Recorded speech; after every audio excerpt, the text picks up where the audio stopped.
So, ito yung food ko today. Ay, tonight pala. Yun yung sauce niya. Salad pala to siya na merong breast chicken and then crab meat.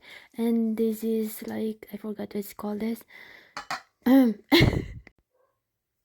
Natatawa lang ako kasi ng English. Pero hindi talaga ako sanay mag-English. So, kakain na po tayo. So, ito nga pala yung food ko ngayon. So, ako lang pala yung kakain kasi yung asawa ko is pumunta ng Seoul biglaan. Kasi yung biyanan ko is siya, na-accident. Tapos like siya sa hagdan kasi madulas na ngayon kasi snow. So, ayun. Kailangan operahan daw.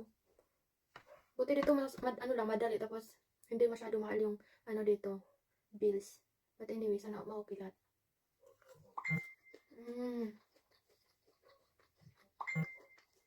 Anyway, masarap siya. Pero yung kumagawa nito actually, hindi ko lang pinapakita. Kung hindi morning lunchtime. Hindi lunchtime dinner. But mostly dinner ko siya kinakain kasi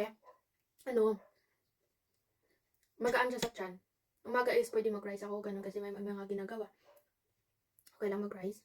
But hindi ako nagda-diet. Try ko lang yung best ko na mag-eat ng healthy food kasi ayoko hospital. Anyway.